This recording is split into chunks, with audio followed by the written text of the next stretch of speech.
Hello everyone. Welcome and welcome back to the channel. If you are watching the zodiac sign, chances are it is in your big three, right? Sun, Moon, Rising.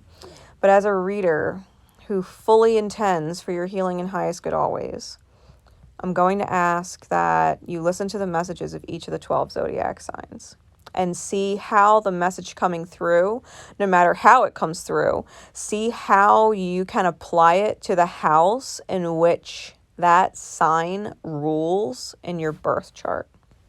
How that sign's message can be applied to that area of your life. Keep in mind, Mars is retrograding in Gemini and Mercury is retrograding in Capricorn. Now, Mars is naturally ruled by Aries, and we have Jupiter and Chiron there, and Eris, okay? Eris is in there. And there's a lot that Mars is asking us to reflect upon, right? Retrograde energy, reflect upon when it comes to the face value reality of things, the face value reality of ourself, and how the energy of ourself creates the reality of our experience, and how our woundings, right, how we martyr ourselves, how we create our own discord and disharmony, are really being expanded upon right now for us to see. With Mercury, which is the sign of the mind and perspective and communication, right? It's naturally ruled by Gemini and Virgo, is retrograding through Capricorn, which is about how we do things and how we dictate our path. So between Mars and Mercury, we're really being asked, how did our best thinking get us here? How did our best thinking drive the choices that we made and got us in the realities that we're in? Right? Because retrograding is all about reflection. And we're reflecting on what we were thinking at the time, how we perceived things at the time, what we thought we wanted and desired at the time, and how those thoughts and perspectives drove our actions and our choices and dictating our path and got us where we are. Because if we're not happy with where we are, this is the opportunity we have to realign, reassess, and reevaluate what it is that we really want. How can we put forth better thinking, better perspectives, better thoughts, and create with better actions and dictate our life in a new way to create a new path and open new doors, right? Doors that are aligned with our healing and our highest good. And so as you listen to the messages, keep an open mind and heart listening to the messages. Because mind you, this is the intro that I'm making. I haven't even recorded each of the signs yet. This is just the intro for each of them that I'm making in advance. And I already know that these messages, because we're reflecting on our own actions and our own thinking and our own behavior that got us where we are, I'm feeling like these might not be light, fluffy messages. Okay, these messages are going to be fully intended from spirit for your healing, to get you into an elevated path, on your highest good path, to get you out of old thought patterns, out of old realities that are repeating themselves, right? Same drama, new person, same bullshit, different day. You know, this is all about getting you out of karmic cycles so that you can live a better experience, so that you can heal, so that other people can heal, and get out of repetitive, redundant, old energy. All right, so keep your placements in mind, right? What you have in the different signs and in the different houses, whether those placements are beneficial ones like Venus or Jupiter or North Node, you know, something positively aligned, or whether or not you have a pain body in there, right? South Node, Chiron, Lilith, Ceres, Pluto, fucking Saturn. You know, be aware of what your aspects are. Be self-aware so that you can get the most out of whatever these messages end up giving you. Okay? With that said, we're going to get into the message. Leo and Leo energy. Spirit, please. What is the overall theme? We've got door to romance and door to personal healing and happiness.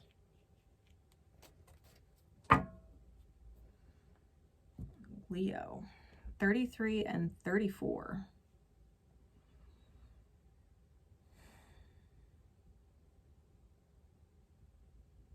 Someone has the key. The key unlocks the cage to the heart space here. Like the cage is not in front of the heart. The heart is free of the cage. The key is floating right next to it. And with it opens a whole nother door to personal healing and happiness.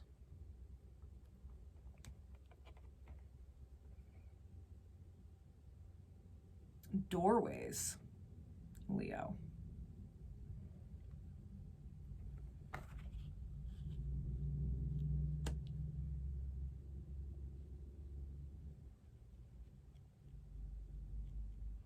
This is reminding me of the Lion, the Witch, and the Wardrobe.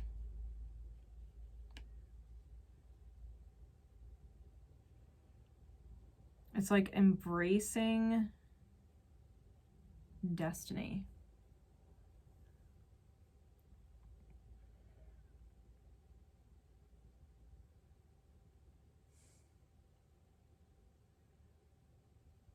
Fulfilling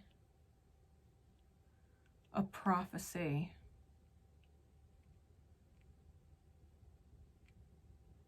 Known or unknown to you. A prophecy of your soul.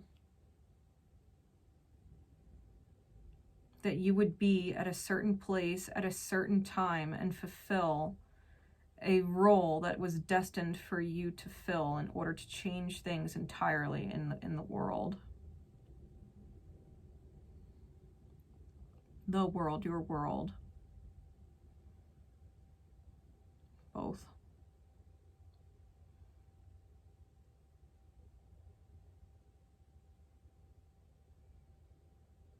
This also, it's reminding me of the secret garden, right? The door inside the wall of greenery.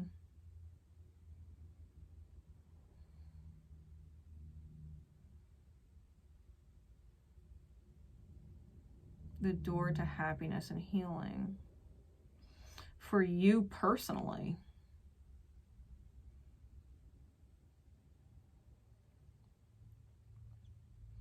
It's a you that you can be proud of. It's the peacock. It's a beautiful energy. It's a show-stopping energy. It's a everybody stops and looks at your energy because it's beautiful.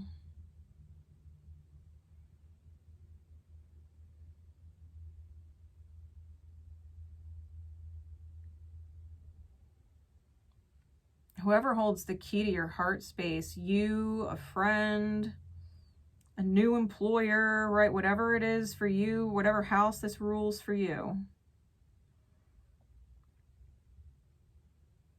You could very well be manifesting both love and abundance at the same time.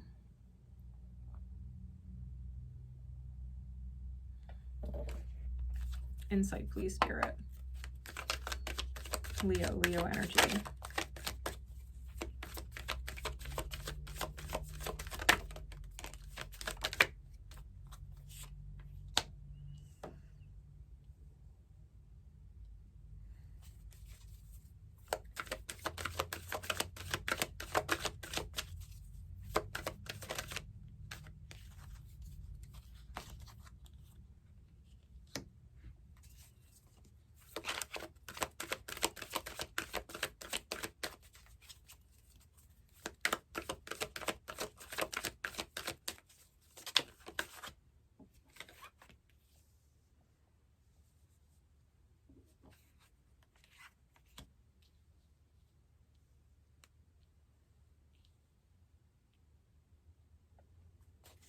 Clarify the Five of Swords.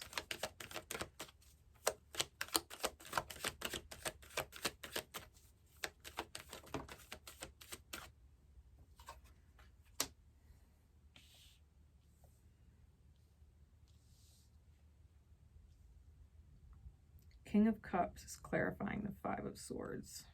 Clarify the Nine of Coin.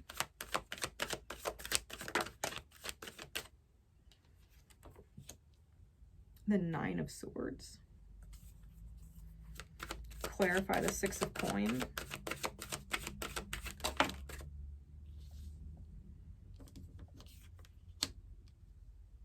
It's clarified by the Seven of Swords and the Moon.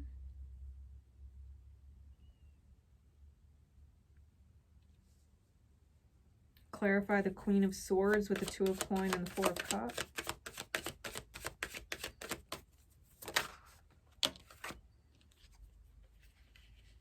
The King of Coin. Bottom of the deck is the Two of Swords. Top of the deck is the Ace of Coin.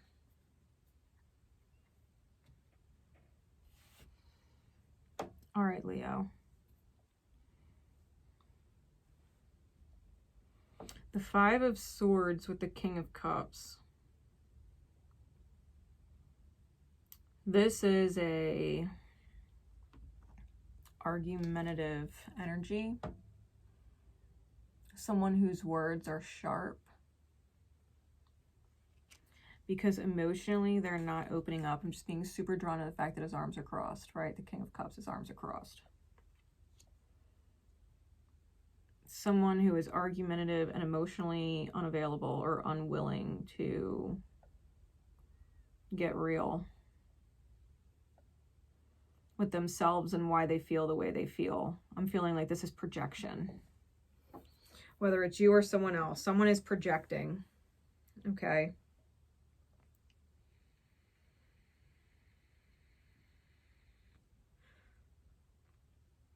The Nine of Coins with the Nine of Swords.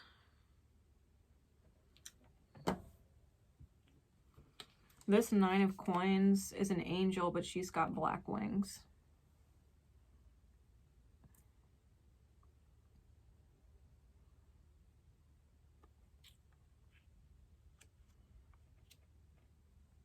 And it's almost like having to step into the light of your Lilith energy.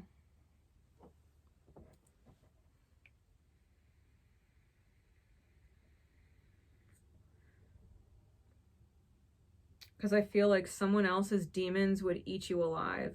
Like, let's just assume for a second that maybe Lilith walked away from Adam because he had fucking issues, and she's like, it's not my fucking problem. Your issues are not going to eat me alive. Your issues aren't going to tear me down. Your issues aren't going to roar at me and make me feel helpless.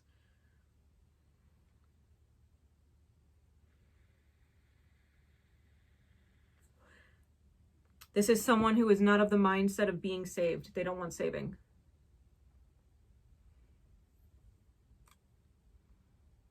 Someone who's argumentative with their arms fucking crossed. They are unwilling to change. They are unwilling to see things from your perspective. They have the fucking answers. They know better.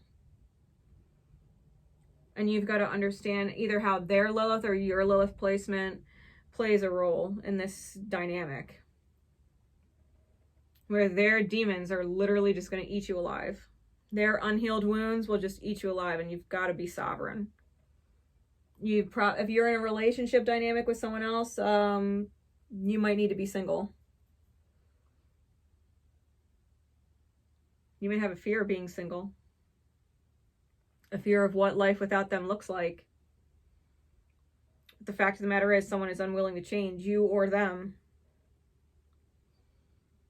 Whatever area this pertains to in your own chart, there's an unwillingness to change.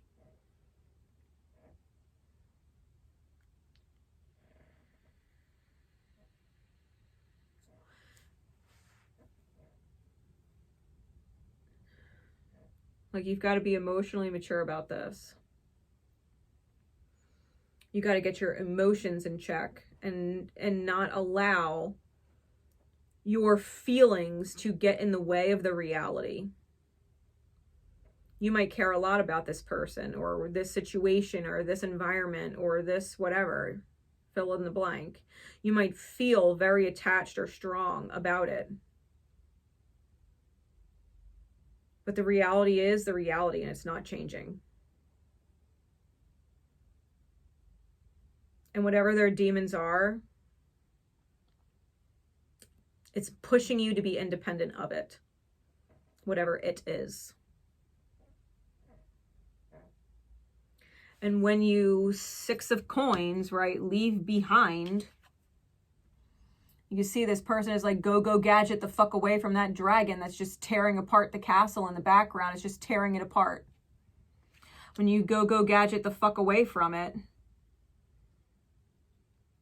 you're leaving the deceit, you're leaving the lies, you're leaving the treachery, and you're leaving the childhood wounds and the delusions behind. It's delusional. Whatever it is that you're attached to, it's delusional.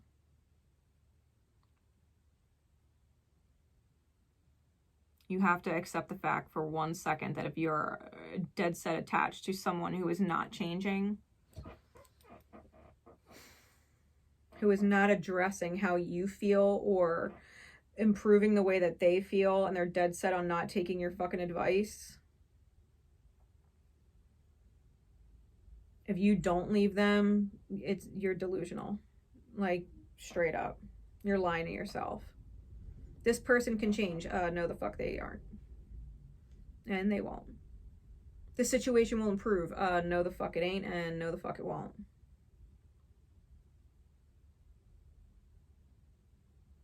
Insanity is doing the same thing over and over again, expecting a different result.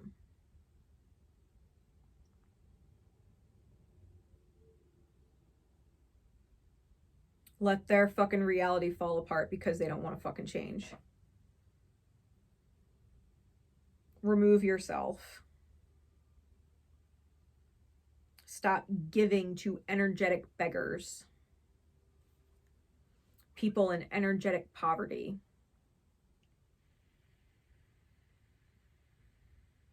They have no love to give because they don't love themselves. They have no money to give because they are not driven and motivated to create that for themselves. They don't believe in a better outcome for you and them and are totally happy living in the chaos and living in the destruction because they don't believe in themselves. They don't believe in healing their own chaos and the destructive forces within them that, you know, create their reality falling apart. They don't believe in healing it. That's not your problem. You can't tame their dragons.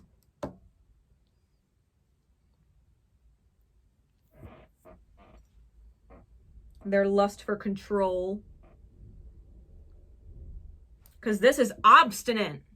And they're obstinate because it puts them in control. I'm not going to do what you say. That gives you control.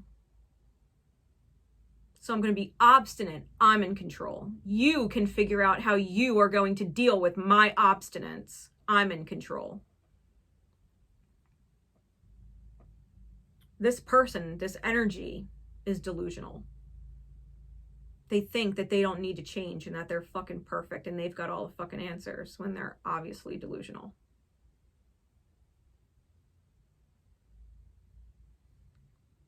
You or them, take it how it resonates. It's definitely resonating in a part of your chart.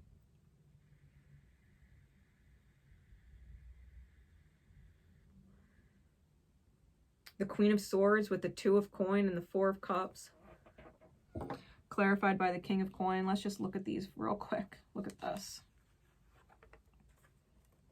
The dragon's being left behind, right? The Queen of Swords. There's the gate right there. You just need to cross the threshold and let go of this robotic energy that feels like you're missing an opportunity by staying with it. It's just karmically mechanical behavior that you're embracing being. You're being a fucking robot. Your feelings are not being acknowledged. You are not acknowledging your own feelings. You're telling yourself, I can be cold. I cannot feel the way I feel about this. I can be resistant. I can be obstinate and think I have all of the answers with this person.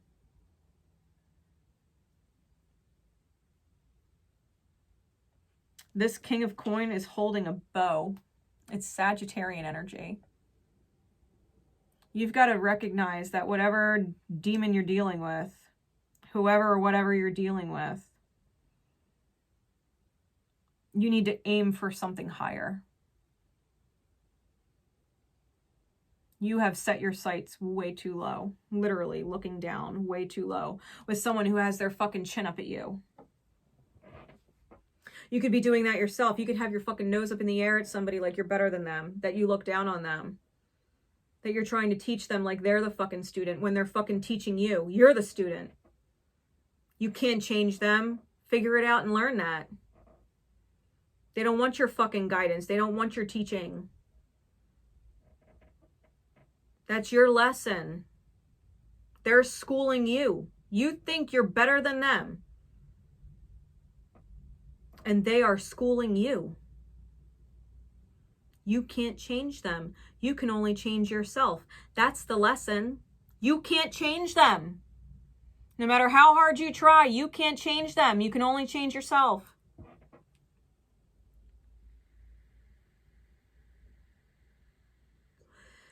You want to open that door to romance? You want to open that door to personal healing and happiness? You've got to create a new foundation and stop sacrificing yourself.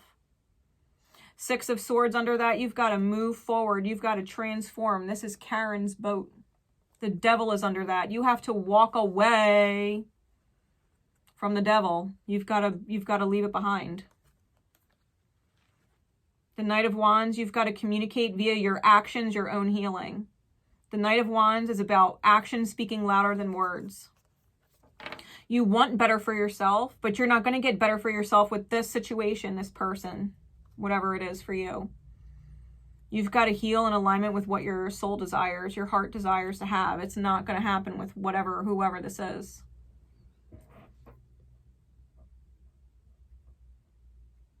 You've got a real opportunity to open a door that was maybe available to you at one time but closed, or to open a brand new door that you've never opened before. But whatever door it is, to romance and love and healing and happiness,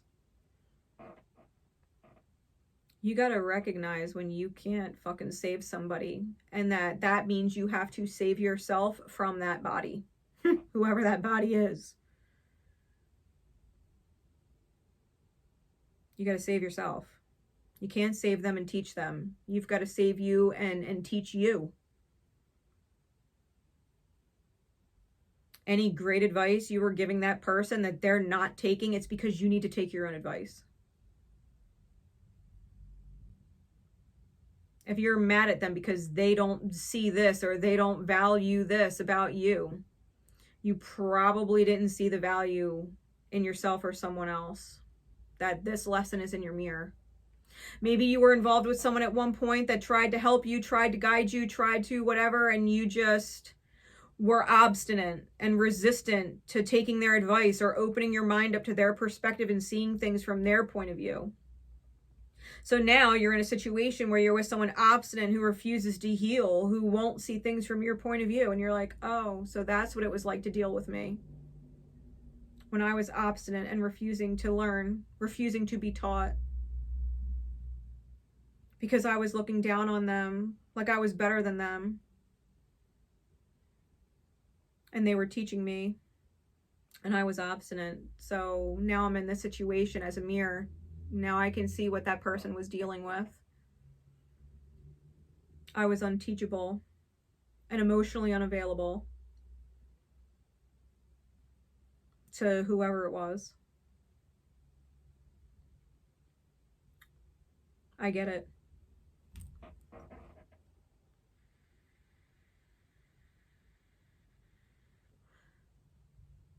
Apply it to the house in which it rules for you, Leo.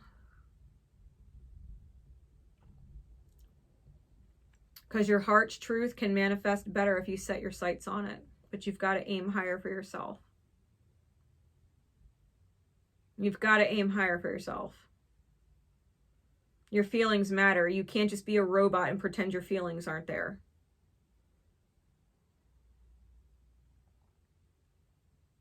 At some point, you're going to have to cross the threshold and move into heaven's gate. Open these beautiful doors. Because the doors can present themselves. They could be open, but, you know, you can cross your arms and think you're too good for it, that you know better and have all the answers. You can be stubborn. Fixed, right? Leo is a fixed sign. You could be stubborn.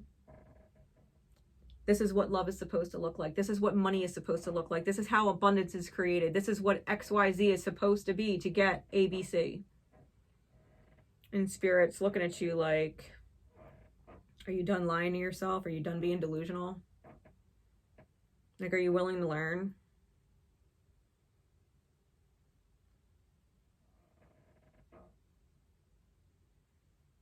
You got to manifest better. Set your sights higher, set your goals higher. Stop settling for low energy of yourself and other people. You're better than that. Whatever this is, you're better than that. Obviously, you're better than that. If you're not receiving better than what you're receiving, it's because your arms are crossed and you're like, no, I'm going to do it my way. No, I'm right. I've always been right. No. Okay, fine. Those doors ain't going to open and stay open for you, though. You don't walk through it, you don't walk through it. You want to lie to yourself, that's fine. You can choose to do that. You can be delusional. You can let someone else's demons and dragons tear you apart. You can abandon yourself, your best self. You can do that, sure. I'll catch you in Ophiuchus Say. Take care, Leo.